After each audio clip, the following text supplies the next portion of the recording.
Hello everyone, welcome to Pinnacle video course. Pinnacle video course में आपका बहुत बहुत स्वागत है डियर फ्रेंड्स। आज फिर से कुछ बेहतरीन प्रश्नों को डिस्कस करने के लिए मैं आपके सामने मौजूद हूं।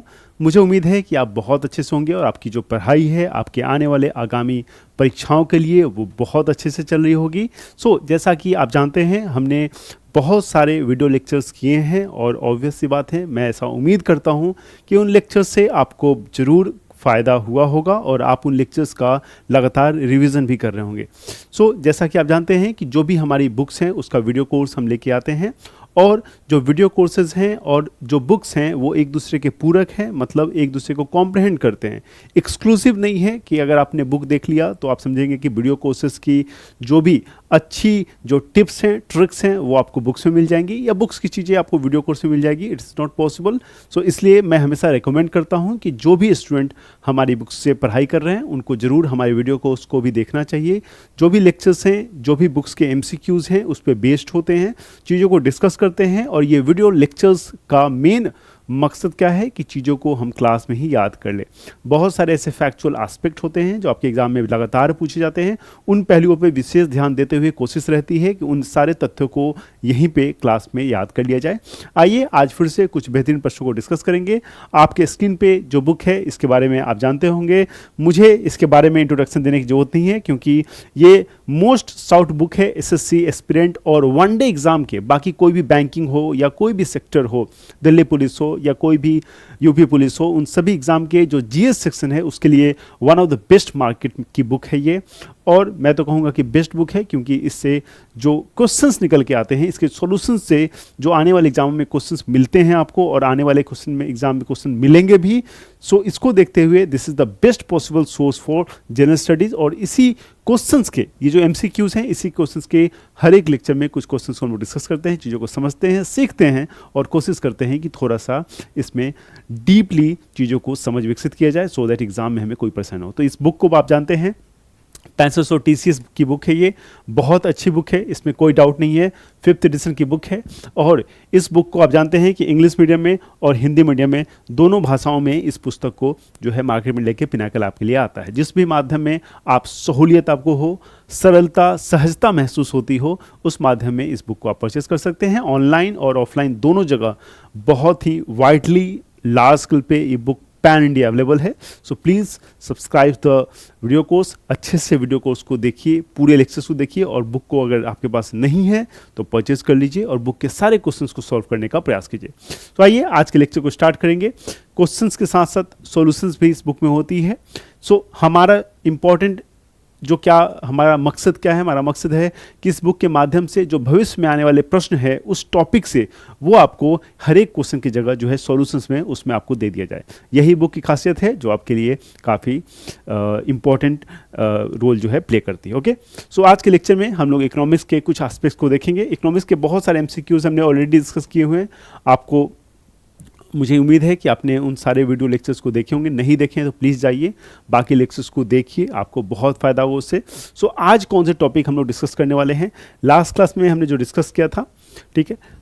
आज के टॉपिक जो है हमारा stock, debentures and foreign trade. Okay, ये क्या है, ये एक इंपॉर्टेंट एस्पेक्ट है, हमने लास्ट क्लास में भी कुछ डिस्कस किया था। स्टॉक्स के बारे में आप जानते हैं क्वेश्चन आता है, स्टॉक के बारे में क्वेश्चन देखेंगे तो बहुत सारे स्टॉक्स में क्वेश्चन, जैसे कि आपके बॉम्बे स्टॉक एक्सचेंज पे क्वेश्चन आएगा, आपके नेशनल स्टॉक एक्सचेंज पे क्वेश्चन आता है। इनफैक्ट सेबी पे कितनी बार आपने क्वेश्चन देखा होगा, ठीक है। जो रेगुलेटरी बॉडी है हमारे स्टॉक्स के, हमारे शेयर्स बॉडी के, क्या है, SEBI, security and exchange board of India. तो ऐसे तमाम प्रश्नों को जो है हम लोग देखते आए हैं और आज भी हम इसको कुछ प्रश्नों को देखते हैं। Let's begin the lecture with the very first question of today. Okay, in which year was the foreign exchange management act, okay, foreign exchange management act FEMA enacted to replace the Foreign Exchange Regulation Act. Okay, Foreign Exchange Regulation Act, FERA। क्या है प्रश्न, सरल सा प्रश्न है। पहले एक अधिनियम था, एक कानून था, उसको रिप्लेस किया गया एक नए कानून से। किस वर्ष किया गया, यही प्रश्न आपसे पूछता है। फिर से एक बार हिंदी में देखते हैं। कह रहा है कि विदेशी मुद्रा विनिमय अधिनियम दैट इज FERA को बदलने के लिए विदेशी मुद्रा प्रबंधन अधिनियम किस वर्ष लागू किया गया था। ओके, क्या चेंज हुआ, ये जो मैनेजमेंट वर्ड है ये इंट्रोड्यूस हुआ नए एक्ट में, ठीक है। क्या पहले क्या था, फॉरेन एक्सचेंज रेगुलेशन था, इसको रेगुलेशन को रिप्लेस करके क्या लाया गया, मैनेजमेंट लाया गया। किस साल ये जो है परिवर्तन लाएगा। फॉरेन एक्सचेंज मैनेजमेंट, जो फॉरेन एक्सचेंज है उसके मैनेजमेंट के लिए ये कानून लाया गया, और ये कानून जो है मैनेजमेंट एक्ट वाला, ये कब आया, ये 1999 में, ठीक है, 1999 में, clear, 1999, okay. So let's move to next question. Bombay stock exchange is the stock exchange of Asia. So Bombay stock exchange जो है एशिया की कौन सी स्टॉक एक्सचेंज है? क्या ये पहली है, सेकंड है, फोर्थ है, थर्ड है? फर्स्ट, सेकंड, थर्ड, फोर्थ, ठीक है। सो क्या स्थान है एशिया में, क्या स्थान था बॉम्बे स्टॉक एक्सचेंज का? क्या स्थान है बॉम्बे स्टॉक एक्सचेंज का? कब बना था बॉम्बे स्टॉक एक्सचेंज? ये बना था 1875 में। किसके द्वारा? प्रेमचंद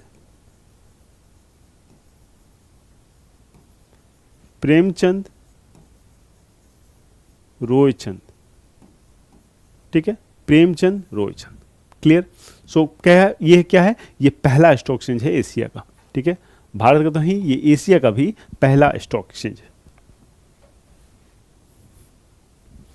सो first stock exchange of Asia, okay, clear. Let's move to next question. So Bombay Stock Exchange became the first stock exchange in India to launch commodity derivatives. Okay, commodity derivatives contracts in gold and okay. So Bombay Stock Exchange जो है पहला stock exchange है जिसने commodity derivatives का अनुबंध करने वाला भारत का पहला स्टॉक एक्सचेंज बन गया। तो एक तो इसने किया था सोने में, ठीक है, सोने में इंट्रोड्यूस किया था, दूसरा धातु कौन सा था? ठीक है, आपका ऑप्शन है diamond, silver, platinum, equity. Factual question है, आपको याद करना पड़ेगा, मेमोराइज करना पड़ेगा, ठीक है। सो कोशिश कीजिए कि अभी ही इस क्लास में इस चीज़ों को मेमोराइज कर लीजिए, ठीक है। फिर से एक बार प्रश्न देखते हैं कि बॉम्बे स्टॉक एक्सचेंज सोने और वो कौन से धातु थे जिसमें कमोडिटी डेरिवेटिव्स अनुबंध शुरू करने वाला भारत का, ध्यान दीजिएगा भारत है, एशिया नहीं है, भारत का पहला स्टॉक एक्सचेंज बन गया था। क्या था? एक था आपका सोना और दूसरा था चांदी। क्या था? सिल्वर। ओके, सोना चांदी आपको उम्मीद है मुझे कि याद रहेगी। ओके, सोना और चांदी, clear. So now we shall be discussing questions from fiscal policy and monetary policy. Okay, so राजकोषीय नीति और मौद्रिक नीति। क्या होता है राजकोषीय नीति और मौद्रिक नीति? सो आप सभी जानते हैं देश के अर्थव्यवस्था को चलाने की जो दो नीतियां हैं, किसी भी देश की अर्थव्यवस्था को चलाने के लिए अगर पर्टिकुलरली इंडिया के बारे में बात करें तो दो जो नीतियां हैं वो क्या है? पहला है आपका फिस्कल पॉलिसी, ओके, और दूसरा है आपका मॉनेटरी पॉलिसी। दोनों में क्या डिफरेंस है? दोनों में डिफरेंस की बात करें, दोनों में अगर मेन डिफरेंस है तो ये है डिफरेंस कि दोनों के चलाने जिसकी अथॉरिटी है वो डिफरेंट है, ये ठीक है। फिस्कल पॉलिसी जो है वो गवर्नमेंट के पास अथॉरिटी होती है, फिस्कल पॉलिसी जो होती है वो किसके पास होती है? वो गवर्नमेंट के पास अथॉरिटी होती है। और मॉनेटरी पॉलिसी की अथॉरिटी किसके पास है? ये होती है आरबीआई के पास, ठीक है। मॉनेटरी पॉलिसी होती है आरबीआई के पास और फिस्कल पॉलिसी गवर्नमेंट के पास, ठीक है, क्लियर, समझ में आ गई चीजें आपको। सो मॉनेटरी पॉलिसी और फिस्कल पॉलिसी दोनों का पर्पस की अगर बात करें, रोल अलग है, अलग अलग तरीका है काम करने का। फिस्कल पॉलिसी में देखेंगे आप कि टैक्सेशन पे काम होता है, टैक्सेशन पे काम होता है, ठीक है। लेकिन मॉनेटरी पॉलिसी में आप देखेंगे तो आरबीआई क्या है? मॉनेटरी पॉलिसी के थ्रू क्या करती है? लिक्विडिटी मेंटेन करने की कोशिश करती है मार्केट में। लिक्विडिटी मतलब जो मनी है, जो पैसा है, उसको मेंटेन करती है, ठीक है। मनी और पैसा को मेंटेन करती है। जैसे कि मार्केट में, मार्केट मतलब मैं बाजार की बात कर रहा हूँ, मैं आपकी और मैं अपनी बात कर रहा हूँ। अगर हम लोग के पास पैसा बहुत ज़्यादा है और किसी बाजार में जो वस्तु हमें खरीदना है वो वस्तु कम है, तो उस वस्तु की कीमत जो है बढ़ जाती है, क्योंकि डिमांड जब ज़्यादा होता है और सप्लाई कम है, तो डिमांड सप्लाई का रूल आप जानते होंगे, डिमांड ज़्यादा है सप्लाई कम है तो इसकी जो वैल्यू है वो बढ़ जाएगी। आप लोगों ने ये महसूस भी किया होगा, आपने ये तजुर्बा भी किया होगा, जो चीज़ अवेलेबल कम है और उसको ज़्यादा लोग डिमांड कर रहे हैं, उसकी वैल्यू क्या होती है बेटा? वो बढ़ जाती है। रियल लाइफ में भी आप एग्जाम्पल से इसको समझ सकते हैं, जरूर आपने ये सब अनुभव किया होगा। ओके, सो इसलिए डिमांड को मेंटेन करना बहुत जरूरी है। आरबीआई क्या करती है? मॉनेटरी पॉलिसी के थ्रू जो पब्लिक है उसके पास से लिक्विडिटी जो बहुत ज़्यादा है उसको कम कर देती है, तो डिमांड अपने आप कम हो जाता है और जो कमोडिटी है, जो वस्तु है, जो सामान है बाजार में, उसकी वैल्यू कम हो जाती है। ओके, तो इस तरह की पॉलिसी जो है आपकी आरबीआई करती है, और यहाँ पे टैक्सेशन के थ्रू, कर के थ्रू जो है सरकार चीज़ों को कंट्रोल करती है। तो आइए प्रश्नों को देखते हैं और देखते हैं कि आज किस तरह के प्रश्न जो है हमारे इस टॉपिक से हमारे सामने आए हैं। Okay, so under the statutory liquidity ratio, SLR, क्या है SLR? Statutory liquidity ratio, commercial banks are required to keep a fraction of in the form of liquid asset. Okay, so वैधानिक तरलता अनुपात के तहत, वैधानिक तरलता अनुपात, शॉर्ट में इसको एसएलआर कहते हैं। ये टर्म आपने सुना होगा एसएलआर, जिस तरह से आपने सुना होगा एक टर्म सीआरआर, ठीक वैसा ही बात है एसएलआर का, बस डिफरेंस क्या है, सीआरआर को आरबीआई के पास वो लिक्विड रखते हैं और एसएलआर को जो है बैंक को अपने साथ मेंटेन करना पड़ता है। Okay, so under the statutory liquidity ratio commercial banks are required to keep a fraction of what in the form of liquid asset. वैधानिक तरलता अनुपात के तहत वाणिज्यिक बैंक, जो कमर्शियल बैंक हैं, उनको तरल संपत्ति के रूप में किसका एक अंश रखना आवश्यक है, किसका एक अंश रखना आवश्यक है। ओके, सो करंट डिपॉजिट का, total demand and term deposit का, टर्म डिपॉजिट का और सेविंग डिपॉजिट का। ठीक है, तो आंसर क्या है? देखिए, जो भी आपके पास डिमांड है, ठीक है, जो टोटल डिमांड है आपका, ठीक है, उसके बाद जो टोटल टर्म डिपॉजिट है आपके पास, उसका जो परसेंटेज है वो क्या कहलाता है? वो एसएलआर कहलाता है। इसको मिटाते हैं, इसको बाद में डिस्कस करेंगे सीआरआर को, उसको एसएलआर कहते हैं। ठीक है, आंसर क्या हो जाएगा? आंसर हो जाएगा आपका बी। ठीक है, answer will be B. Okay,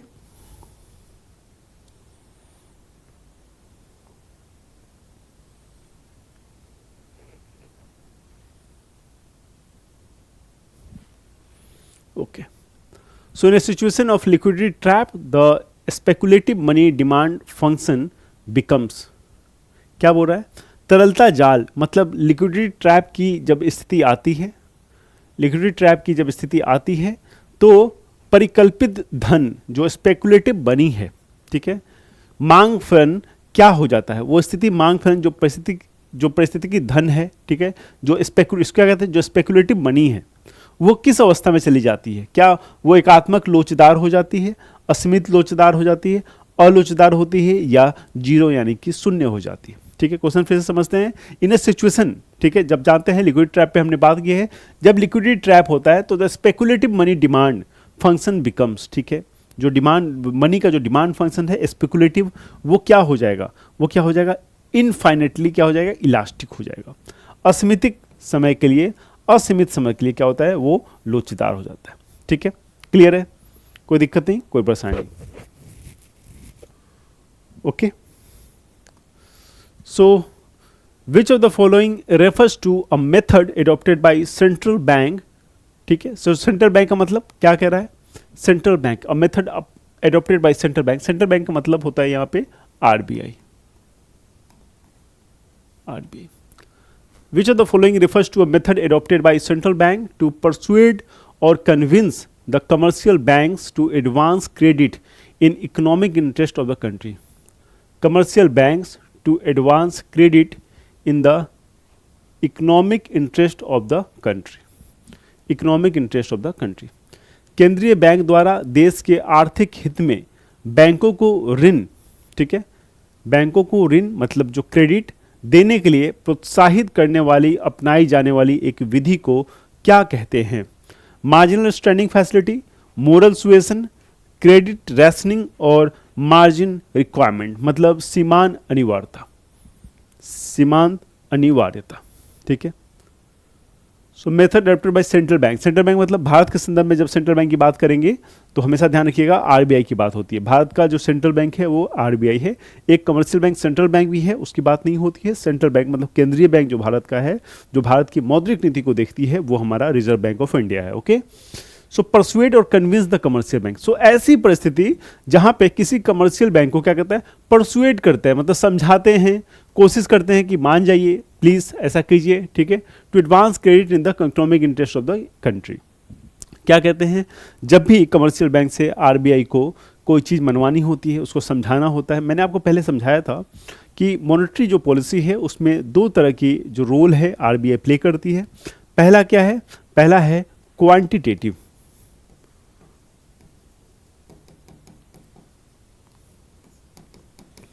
ठीक है, पहला है क्वांटिटेटिव और दूसरा है क्वालिटेटिव।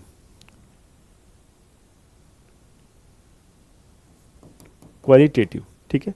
सो एक तो है क्वांटिटी वाला जिसमें क्वांटिटी कम करता है। क्वांटिटी की बात करेंगे तो यहां पे repo rate, reserve repo rate, bank rate, तमाम चीजें होती हैं। और क्वालिटेटिव की बात करते हैं तो इसमें क्या आता है, इसमें समझाना, कन्विंस करना, ठीक है, इस तरह के प्रोत्साहन देना, ये सारी चीज़ें इसमें आती है। तो यहाँ पे किसकी बात हो रही है, यहाँ पे समझाने की बात हो रही है कि आरबीआई जो है कमर्शियल बैंक को समझाएगा कि आप economic interest of the country को देखते हुए, भारत देश के जो आर्थिक इंटरेस्ट हैं उसको देखते हुए ये काम कीजिए। तो इसको क्या कहेंगे, इसको कहेंगे मोरल सुएसन, यानी कि नैतिक दबाव। ठीक है, नैतिक दबाव, मोरल सुएसन यानी कि नैतिक दबाव। ओके,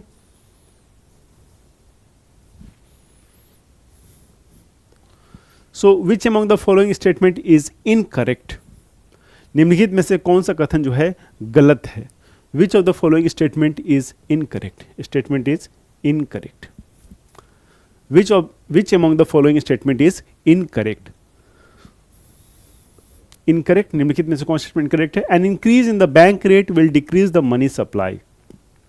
ध्यान देना है, आपको इनकरेक्ट ढूंढना है, मतलब ये आपको रॉन्ग स्टेटमेंट ढूंढना है। ठीक है, मतलब इसका क्या हुआ, इसका मतलब ये हुआ कि तीन स्टेटमेंट तो सही हैं, एक स्टेटमेंट जो है इसमें क्या है वो गलत स्टेटमेंट है।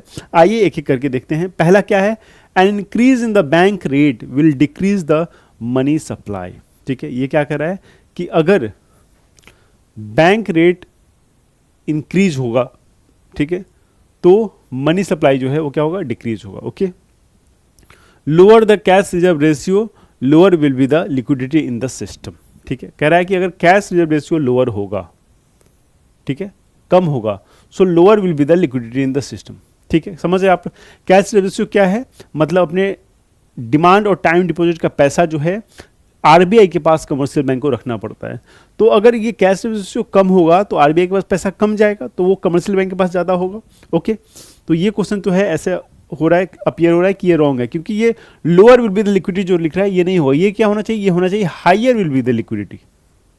सही बात है ना। अगर किसी कमर्शियल बैंक का, मान लीजिए कि एक बैंक लेते हैं एसबीआई, उसका पैसा अगर आरबीआई के पास कम है, सीआरआर का दम कितना है, मान लो कि 4% था, इसको क्या कर दिया कि इसको 3% कर दिया गया, तो क्या हो गया 3%, मतलब इसका टोटल एसेट जो है आरबीआई का सीआरआर के रूप में वो कम रखना पड़ेगा। तो lower the cash reserve ratio higher the liquidity in the system. Okay, उसका देखते हैं, higher the cash reserve ratio lower will be the liquidity in the system. ये सही है। ठीक है, higher the cash reserve ratio, अगर सीआरआर हायर होगा तो लोअर लिक्विडिटी होगा। ठीक है, और ये देखिए ये दोनों क्या है, ये दोनों कंट्रोवर्शियल स्टेटमेंट है। ठीक है, कंट्रोवर्शियल है। Lower the SLR higher will be the liquidity in the system, ये भी सही है। तो यहाँ पे रॉन्ग स्टेटमेंट क्या है, रॉन्ग स्टेटमेंट आपका ये हो जाएगा बी। ठीक है, क्लियर है कि हमारा रॉन्ग स्टेटमेंट जो है बी है, क्योंकि कैश रिजर्व रेशियो वो मापदंड है जिसके अंतर्गत आरबीआई के पास जो है कमर्शियल बैंक को अपने टाइम एंड डिमांड डिपॉजिट का कुछ परसेंटेज रखना पड़ता है। और जब आरबीआई इसको घटाती है, मान लेते हैं कि मैं कमर्शियल बैंक हूँ, मेरे पास 100 रुपये हैं, आरबीआई ने कहा कि सीआरआर जो है वो 4% है, तो मेरे पास कितने पैसे बच गए, 96 रुपये बच गए, 96 रुपीज़। 4 रुपये तो मैंने जमा किया हुआ आरबीआई में। आरबीआई कहे कि आज से जो सीआरआर है वो 3% हो गया, तो मेरे पास कितने बच गए, मेरे पास 97 रुपये बच गए। मतलब सीआरआर अगर कम हो रहा है तो मेरे पास पैसे ज़्यादा बच रहे हैं। तो CRR lower the cash reserve ratio, अगर कम होगा तो मेरे पास ज़्यादा पैसे बचेंगे, लोअर नहीं बचेगा। क्या आंसर हो जाएगा, आंसर बी हो जाएगा, क्योंकि बी जो है वो रॉन्ग स्टेटमेंट है। Okay, B is the wrong statement. Clear.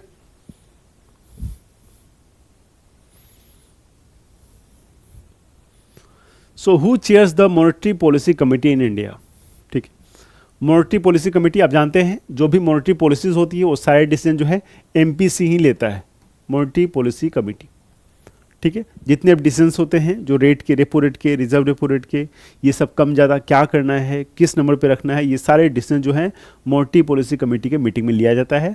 प्रश्न क्या पूछा गया, प्रश्न पूछा गया कि भारत की जो मौद्रिक नीति समिति है उसके अध्यक्ष कौन होते हैं। ठीक है, पहला है यूनियन फाइनेंस मिनिस्टर यानी कि केंद्रीय वित्त मंत्री, दूसरा है deputy governor reserve bank of India,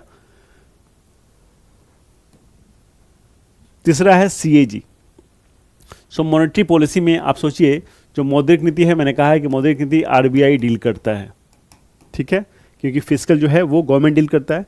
जब आरबीआई डील करता है तो इसमें कैग का क्या रोल है, भारत के नियंत्रक और महालेखा परीक्षक का क्या रोल है, ये बिल्कुल गलत स्टेटमेंट है, इसको तो ज़्यादा सोचने की जरूरत ही नहीं। चौथा है governor of reserve bank of India. अगर आपको नहीं भी पता है तो आपका शक क्या होगा, governor of reserve bank of India पे जाएगा, ठीक है। आंसर क्या है, आंसर यही है। सो एमपीसी में हमेशा ध्यान रखना कितने मेंबर्स होते हैं, एमपीसी में 6 मेंबर्स होते हैं। ये भी प्रश्न आ सकता है कितने मेंबर्स होते हैं, 6 मेंबर्स होते हैं। 6 में से जो 3 हैं वो गवर्नमेंट के रिप्रेजेंटेटिव होते हैं और 3 जो हैं वो आरबीआई के रिप्रेजेंटेटिव होते हैं। सो 3-3 बटा हुआ है एमपीसी में। सो गवर्नमेंट के रिप्रेजेंटेटिव क्यों होते हैं, क्योंकि जब आरबीआई को डिसीजंस लेती है तो उस समय उसको गाइड करने के लिए कि इस तरह डिसीजन लीजिए सो दैट हमारी इकोनॉमी जो है वो ग्रो कर सके। ओके, क्लियर है।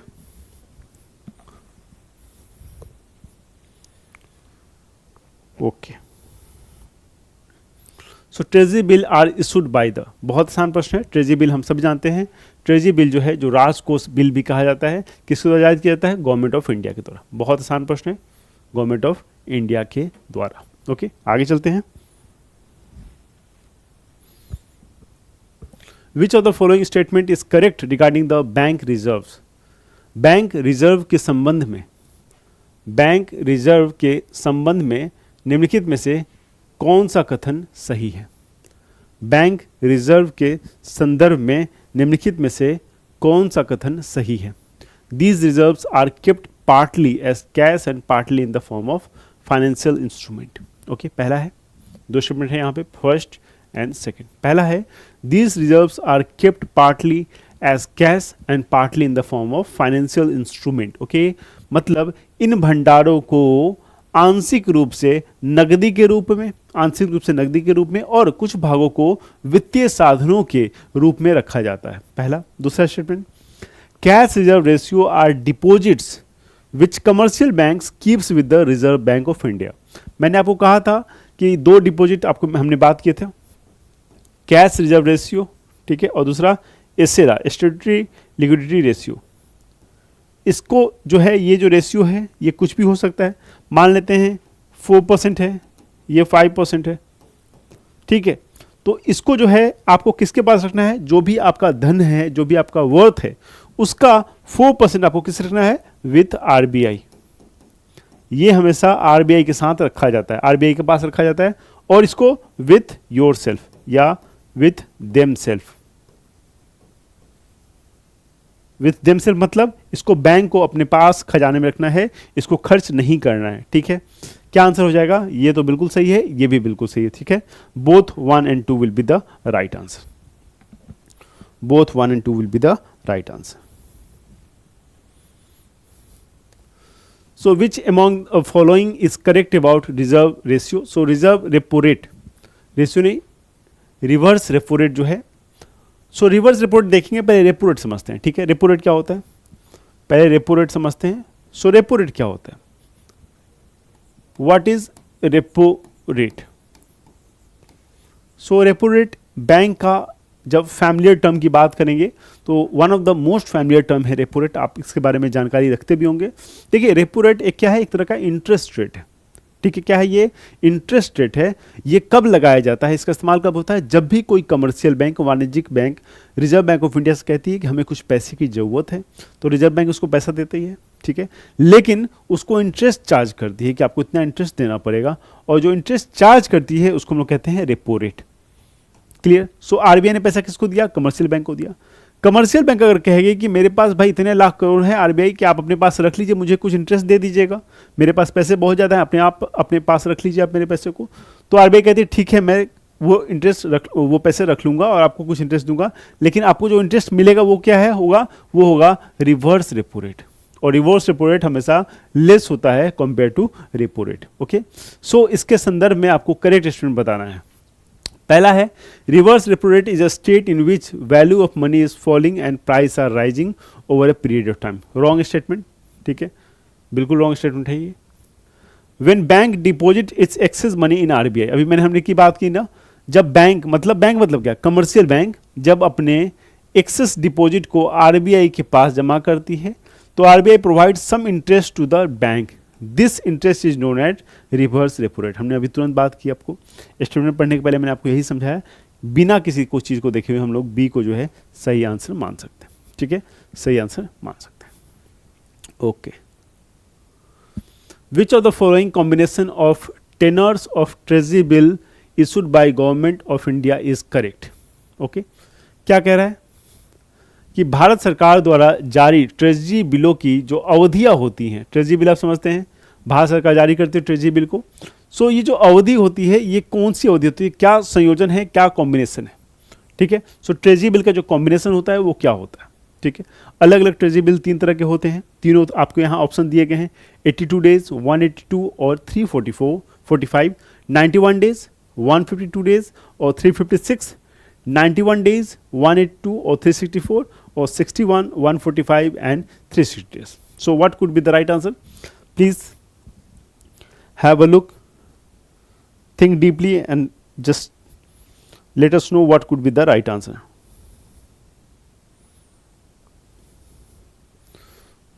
So ट्रेजरी बिल के बारे में आपको बताना है। क्या होते हैं ट्रेजरी बिल?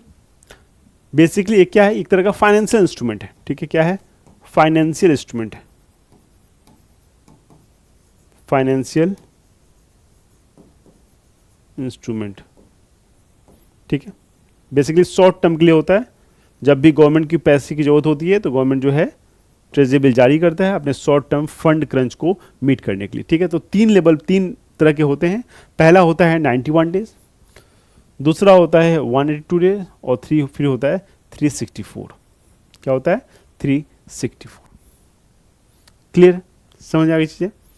अब देखिए, ऐसे प्रश्न अगर आपको नहीं पता है, आपको कंफ्यूजन हो, तो इसका आंसर आप जो है बहुत आसानी से निकाल सकते हैं। देखिए 45, 56, 64, 60 चारों डिफरेंस है, यहां पे कोई आंसर नहीं निकलेगा। ठीक है, यहां पे कोई आंसर नहीं निकलेगा, आप नहीं बता सकते हैं यहां से क्या आंसर है। यहां देखते हैं 182, 152, 182, 145, ये 182 जो है ये इंपॉर्टेंट लग रहा है, ये हो सकता है आंसर। 2 रिपीट है, मतलब चांसेस हैं कि इन दोनों में से कोई एक आंसर हो सकता है। मैं आपको ऐसी परिस्थिति में क्या बताऊं कि हमारी जो वीडियो लेक्चर्स है यहाँ पे मेरी हमेशा से कोशिश रही है, मेरा प्रयास रहता है कि मैं अपने विद्यार्थियों को, अगर उनको आंसर्स नहीं भी याद है तो किस तरह वो आंसर निकाल सकते हैं, क्या माइंड अप्लाई कर सकते हैं, ये ट्रिक्स और टिप्स बताने की कोशिश भरपूर करता हूँ। सो प्लीज़ ध्यान से देखिए, ये आप दोनों आइडेंटिफाई कर सकते हैं कि हो सकता है ये दोनों में से एक आंसर हो। अब यहाँ आते हैं 82, 91, 91 और 61। अब यहाँ भी चांसेस हैं कि ये दोनों जो है आंसर हो सकते हैं। अब देखेंगे कि यहाँ पे 2 संजोग बन रहा है, एक 180 वाला 2 है और 90 वाला 2 है, तो ये 2 संजोग जो है यहाँ बन रहा है, चांसेस है कि यही इसका आंसर होगा और इसका आंसर भी यही है। ऐसे बहुत जगह आपको कॉन्सेप्ट मिलेंगे, इसलिए मैं कहता हूँ कि पिनाकल की जो भी बुक है वो MCQ फॉर्मेट में आती है, उसको अच्छे से जो भी लास्ट ईयर के टीचर्स हैं उसको सॉल्व कीजिए और हर एक क्वेश्चन को इस तरह से सॉल्व करने का प्रयास करें, आपको जरूर फायदा होगा। Okay,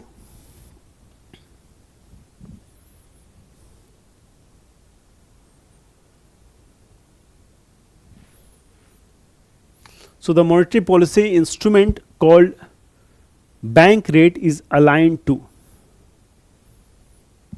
okay, so monetary policy instrument called bank rate aligned to, मौद्रिक नीति साधन जिसे बैंक दर कहा जाता है किसके अनुरूप है। ठीक है, liquidity adjustment facility, cash reserve ratio, discount rate और मार्जिनल स्टैंडिंग फैसिलिटी रेट। ठीक है, क्या हो जाएगा आंसर, क्या हो जाएगा राइट आंसर?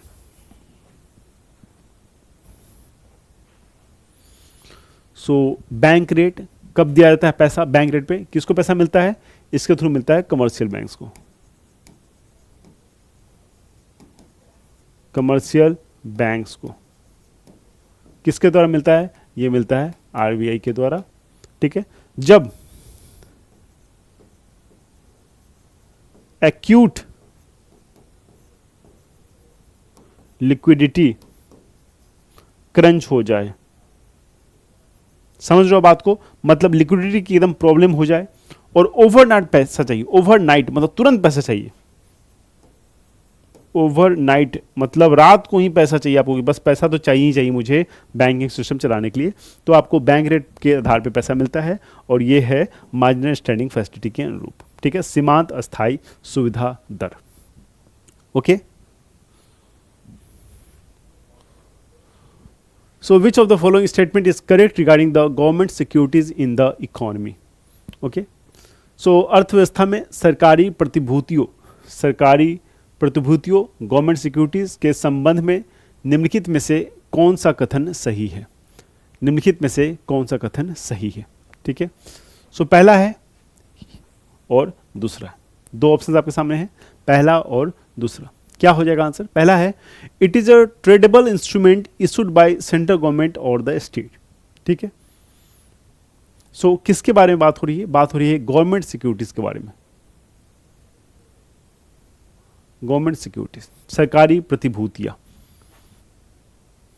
सरकारी प्रतिभूतियां। पहला है यह केंद्र सरकार या राज्य सरकारों द्वारा जारी एक व्यापार योग्य लिखित साधन इंस्ट्रूमेंट है, पहला। दूसरा है they are called risk free gilt edge instrument. क्या है ये? They are called risk free gilt edge instrument, इन्हें जोखिम मुक्त गिल्ट एज लिखित साधन इंस्ट्रूमेंट कहा जाता है।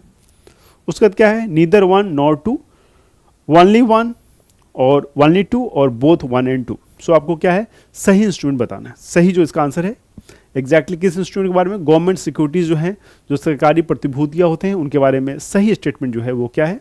सो बेटा यहाँ पे क्या है? दोनों स्टेटमेंट सही है। पहला स्टेटमेंट कहता है कि यह केंद्र सरकार या राज्य सरकार द्वारा जारी एक व्यापार योग्य लिखित इंस्ट्रूमेंट है, ये बिल्कुल सही जवाब है। दूसरा कहता है उन्हें जोखिम मुक्त गिल्ट एज लिखित साधन कहा जाता है, ये भी बिल्कुल सही है। दोनों ऑप्शन सही है। क्या हो जाएंगे? D, both one and two, ठीक है। सो गिल्ट एज क्या होता है? गवर्नमेंट सिक्योरिटीज कहते हैं, ठीक है, जिन्हें हम गिल्ट एज भी कहते हैं, जिसको सरकारी प्रतिभूतियां कहते हैं। सेंट्रल गवर्नमेंट और स्टेट गवर्नमेंट दोनों इसको जारी कर सकता है, ठीक है। Okay, so who is the chairman of financial standing stability and development council, FSDC, financial stability and development council, FSDC। Bharat की वित्तीय स्थिरता और विकास परिषद के अध्यक्ष कौन है? FSDC कौन होते हैं? Financial stability and development council के अध्यक्ष जो हैं कौन होते हैं? Finance minister, human resource development minister, home minister और स्किल डेवलपमेंट मिनिस्टर, ठीक है। भारत की वित्तीय स्थिरता और विकास परिषद के अध्यक्ष कौन होते हैं? वित्त मंत्री, human resource development minister, home minister और स्किल मिनिस्टर। काफ़ी आसान प्रश्न है, काफ़ी आसानी से आप बता सकते हैं। सो बेसिकली क्या है ये? नॉन स्टैट्यूटरी एक बॉडी है, ठीक है, ध्यान रखिएगा, it is a non statutory body.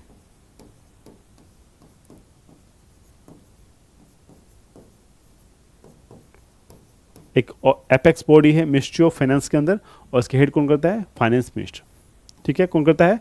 Head कौन करता है? फाइनेंस मिनिस्टर, यानी कि वित्त मंत्री। तो इस तरह के तमाम प्रश्न जो भी आर्थिक रूप से जो भी इकोनॉमिकल विंग है, जो भी आर्थिक ऐसी समूह है, जो भी मौद्रिक नीति से संबंधित समूह है, उन सब की अध्यक्षता किसके पास है, ये प्रश्न भी आपसे पूछा जाता है, बार बार पूछा जाता है। जैसे मॉनेटरी पॉलिसी काउंसिल हमने डिस्कस किया, उस पर कौन थे? RBI गवर्नर थे MPC के। वहीं पे यहाँ पे आपने देखा मॉनेटरी पॉलिसी जो कमेटी थी, सॉरी, और यहीं पे यहाँ देखा हमने FSDC मतलब फाइनेंस स्टेबिलिटी, इसके कौन थे? इसके हैं फाइनेंस मिनिस्टर। तो आप ऐसे भी ध्यान रखोगे कि मॉनेटरी वाले के RBI रहते हैं जनरली, और जो फाइनेंस वाले हैं, जो मिनिस्ट्री वाले हैं, उसके कौन होंगे? उसके होंगे फाइनेंस मिनिस्टर, ओके। तो रेस्पेक्टिव बॉस जो हैं वो लीड करते हैं ऐसे कमिटीज को या कमीशन को। So what does F stand for in FRBM act 2003 of Indian economy, of Indian economy. So भारतीय अर्थव्यवस्था के FRBM अधिनियम 2003 में F का क्या अर्थ है? FRBM तो फिजिकल, फाइनेंशियल, फिजिकल, फंक्शनल और फ्रीडम, चार है। फाइनेंशियल, फिजिकल, फंक्शनल और फ्रीडम आपको बताना है। FRBM एक्ट हमने डिस्कस भी किया है, इसमें जो F है वो किस चीज़ पे स्टैंड करता है, ठीक है। फाइनेंशियल, फिजिकल, फंक्शनल और फ्रीडम। सो हमने डिस्कस भी किया था FRBM, physical responsibility and budget management. ठीक है, क्या? Physical responsibility, physical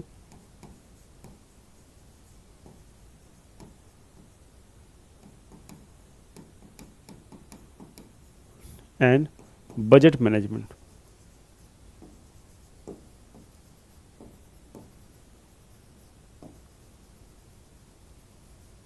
physical responsibility and budget management. क्या हो जाएगा answer?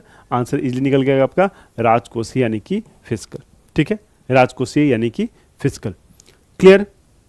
No problem. Let's move to next question. Okay, so which of the following may be called as physical deficit? Okay, physical deficit, physical deficit का परिभाषा जो है उसके बारे में यहाँ दिया गया है। सो किसको कहते हैं? देखो, रेवेन्यू तो होगा नहीं। ठीक है, फिजिकल क्या है? रेवेन्यू बहुत छोटा हो जाता है। फिजिकल मतलब टोटल, जो टोटल एक्सपेंडिचर होता है उसमें से माइनस करते हैं।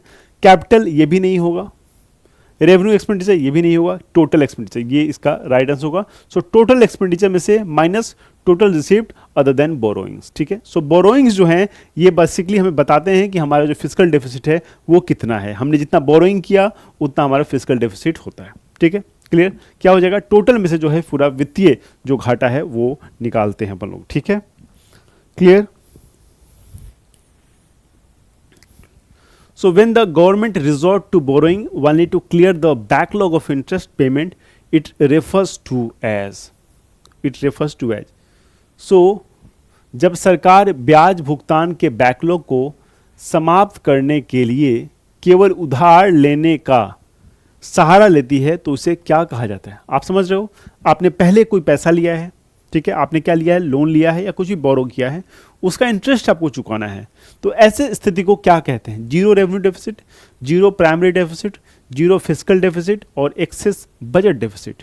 ठीक है, when the government resort to borrowing, when government resort to borrowing only to clear the backlog of interest payment. So interest आपको जो देना है उसके बैकलॉग को क्लियर करने के लिए अगर आपने पैसा उधार लिया, इसको हम लोग क्या कहेंगे? इसको कहेंगे हम लोग zero revenue deficit, zero primary deficit, zero physical deficit या एक्सेस बजट डेफिसिट। क्या कहेंगे? ऐसे प्रश्न तमाम आपको मैंने कराए हैं, हम जानते भी हैं अलग अलग इन सारे प्रश्नों को, ये चारों टॉपिक को हम लोग कर चुके हैं। सो आपको मल्टीपल टाइम रिवीजन करना है और थोड़ा सा समझ विकसित करना है। जब तक समझ विकसित नहीं करोगे चीज़ें आपको समझ में नहीं आएंगी। ठीक है, क्या हो जाएगा इसका answer? What would be the right answer of this question?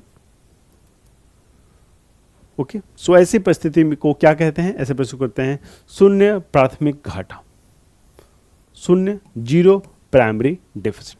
Clear? Zero primary deficit. Clear है? समझ में आ रही है?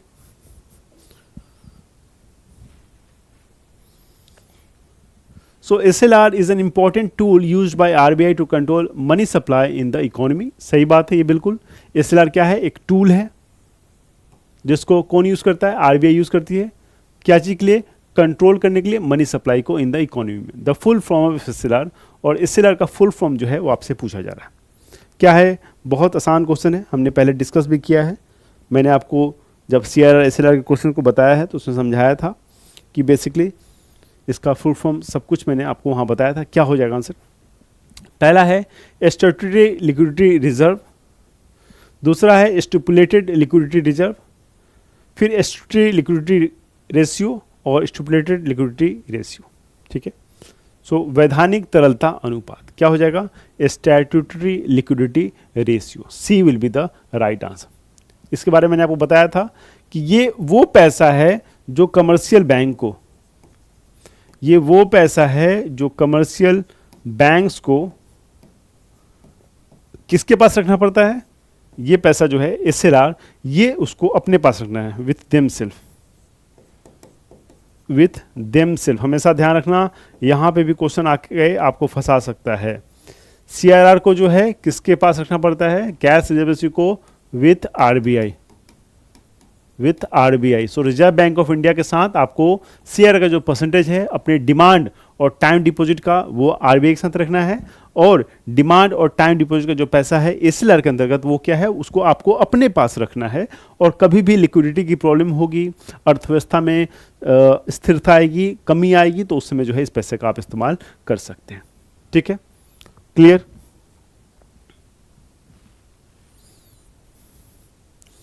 सो which of the following does not create any corresponding liability for the government?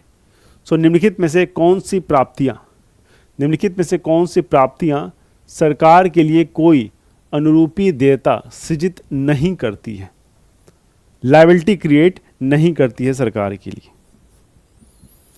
Does not create any liability for the government. Okay, पहला है revenue receipt और दूसरा है कैपिटल रिसिप्ट। ओके, अब थोड़ा समझते हैं रेवेन्यू रिसिप्ट क्या होता है।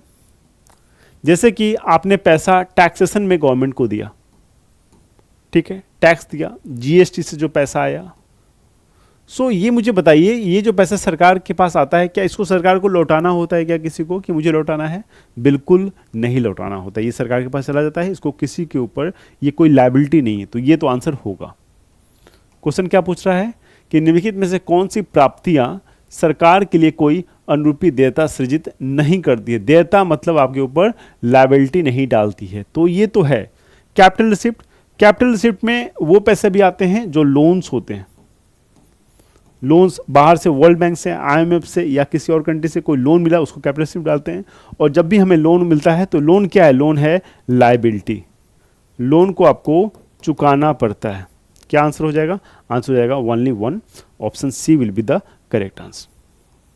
ठीक है, option C will be the correct. समझ गए आप लोग? समझ में आ गई चीज़ों को? सो यहाँ पे क्या है, मैंने आपको बताया कि रेवेन्यू क्या पैसा है, रेवेन्यू का पैसा टैक्सेस के पैसे हैं। बाकी वैसे पैसे हैं जो लायबिलिटी नहीं है आपके ऊपर, आपको उसको किसी को देना नहीं है, चुकाना नहीं है। लेकिन कैपिटल रिसिप्ट में जो ऋण का पैसा है, जो लोन का पैसा है, वो भी आता है, और लोन का जो पैसा है वो आपको रिटर्न करना पड़ता है, आपको इंटरेस्ट पे करना पड़ता है। That's why the capital receipt comes under the section of liability. So capital receipt जो है एक तरह का लायबिलिटी है, और यहाँ पे जो उसी के अनुसार जो आंसर निकल के आएगा वो सी होगा। Okay,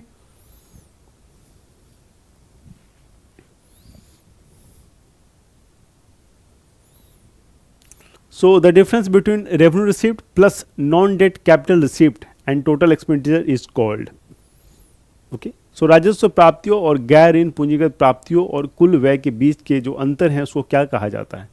so the difference between revenue receipt, so एक तो revenue receipt plus non-debt capital receipt, so capital receipt भी आ गया, and total expenditure. So basically total expenditure में से ये दोनों माइनस हो जाएंगे, तो क्या हो जाएगा? ये जो टोटल आ गया, तो टोटल जो क्या है वो फिस्कल डेफिसिट होता है। क्या हो जाएगा? वो हो जाएगा फिस्कल डेफिसिट। ठीक है, fiscal deficit. Clear? Revenue deficit में मैंने आपको बताया था, यहाँ पे केवल रेवेन्यू का जिक्र होता है, जो रेवेन्यू हमारा आया या जो गया। ठीक है, प्राइमरी डेफिसिट में इंटरेस्ट को जो है माइनस करते हैं। ठीक है, तो ये सारी चीजें हम लोग देख रहे हैं। क्लियर है?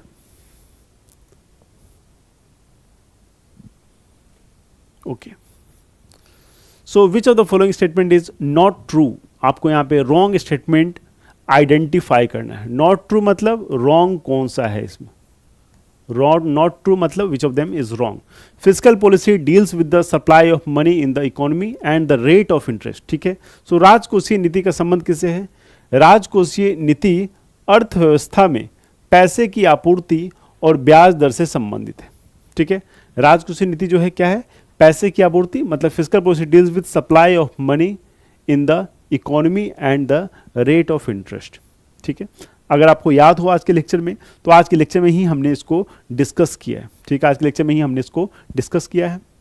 उसके बाद क्या है? Physical policy includes tax policy. ये मैंने बताया था कि गवर्नमेंट टैक्स लगाती है।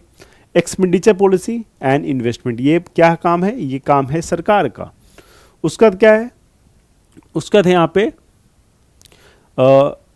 Physical policy is linked with general economy policy. जो राजकोषीय नीति है सामान्यतः आर्थिक नीति राजनीति से जुड़ी होती है। ये भी बिल्कुल सही है। ठीक है, ये भी बिल्कुल सही है। The government deals with physical policy, और गवर्नमेंट जो है फिजिकल पॉलिसी डील करता है। वहीं पे जो आरबीआई है वो मॉनेटरी पॉलिसी यानी कि मौद्रिक नीति से डील करती है। पहला स्टेटमेंट फिर से पढ़ेंगे, क्या है पहला स्टेटमेंट, कह रहा है कि physical policy deals with supply of money. मैंने कहा था ना, जो सप्लाई ऑफ मनी है, मार्केट में जो लिक्विडिटी है वो आरबीआई डील करती है, वो गवर्नमेंट नहीं डील करती है। तो रॉन्ग आंसर क्या हो जाएगा, option A will be the wrong option. Okay, option A is the wrong.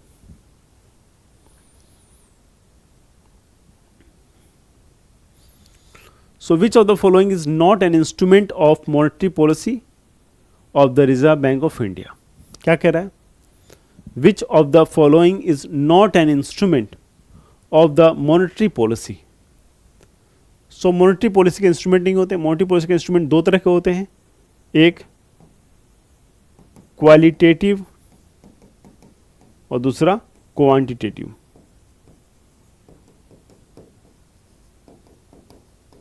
ठीक है, क्वालिटेटिव और क्वांटिटेटिव दो तरह के ये जो हैं आपके क्या हो गए, दो तरह के आपके यहाँ पे पॉलिसीज होते हैं। ठीक है, तो निम्नलिखित में से कौन सा भारतीय रिजर्व बैंक की मौद्रिक नीति का साधन नहीं है? तो लिक्विडिटी एग्जीक्यूशन फैसिलिटी, ऑब्वियस सी बात है, इसको जो है मौद्रिक नीति का साधन है।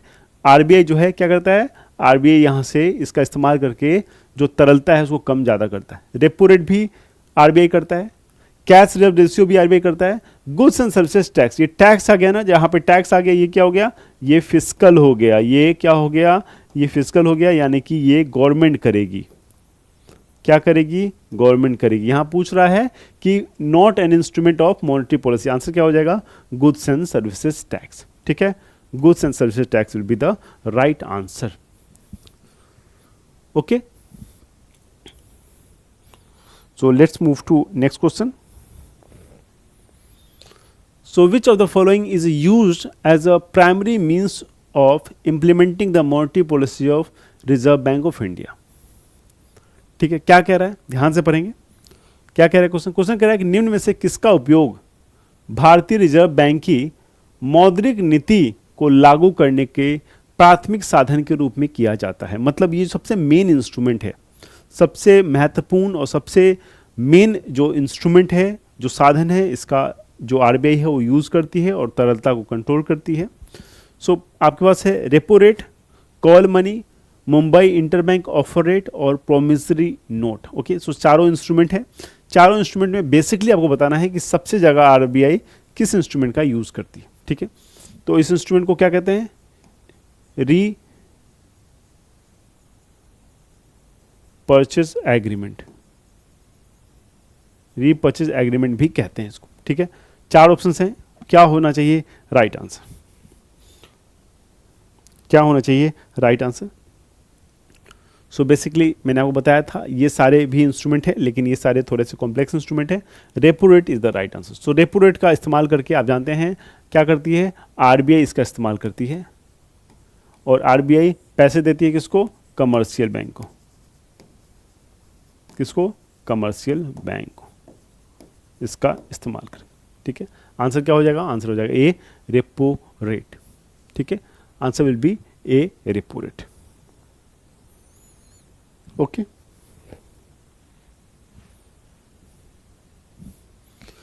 सो इन विच of the following years did the government of India set up the monetary policy committee? ठीक है, मॉनेटरी पॉलिसी कमेटी का स्थापना कब हुआ था? ये जो समिति है मौद्रिक नीति समिति, इसकी स्थापना कब की गई थी? सो निम्नलिखित में से किस वर्ष भारत सरकार ने मौद्रिक नीति समिति की स्थापना की थी? 2008, 19, 2010, 2016। ठीक है, मैंने आपको पहले बताया था कि मॉनेटरी पॉलिसी कमेटी को हेड कौन करता है, आरबीआई गवर्नर। ठीक है, आपको याद होगा आरबीआई गवर्नर। क्लियर, कोई डाउट नहीं। कितने मेंबर्स होते हैं टोटल? टोटल होते हैं 6 मेंबर्स। यहां भी ध्यान रखना, 3 जो होते हैं इसमें से, ऐसे लिखते हैं इसको, 3 जो होते हैं वो आरबीआई के होते हैं, और जो 3 होते हैं वो कहाँ होते हैं, वो गवर्नमेंट के होते हैं। काम क्या है, काम क्या है, पॉलिसी डिसीजन लेना। ठीक है, so decisions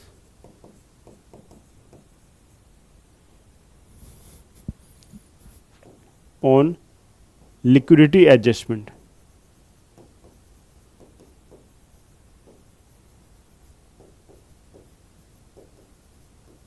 decisions regarding liquidity adjustment. So liquidity जो मार्केट में है उसको एडजस्ट करने के लिए जो है ये डिसीजंस लेते हैं ये कमेटी। क्या आंसर हो जाएगा? आंसर इसका 2016।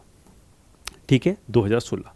सो इसी के साथ आज के 25 बेहतरीन प्रश्न समाप्त होते हैं। आज के क्वेश्चंस बहुत अच्छे थे, ध्यान से इसको वो पढ़ना है, ध्यान से रिवीजन कीजिएगा, सो दैट आने वाले एग्जाम में अगर इन प्रश्नों से कभी भी कोई क्वेश्चन पूछा जाए तो उसको आप बिल्कुल भी गलत ना करें। ठीक है, सो रिवाइज करते रहिए, पढ़ते रहिए। पिनाकल की 6500 बुक आपके पास है तो उससे भी रिवीजन कीजिए। सारे MCQs टॉप क्लास के हैं, आपको रियल एग्जामिनेशन की फील वहाँ से मिलेगी। और निश्चित ही अगर वो 6500 के अगर आप क्वेश्चन सॉल्व करते हैं तो मैं इसकी गारंटी देता हूँ कि आपके एग्जाम में जरूर आपके मार्क्स में इजाफा होगा। अपना बहुत बहुत ख्याल रखिए, पढ़ते रहिए। मिलता हूँ नेक्स्ट क्लास में। Till then please take care, bye bye.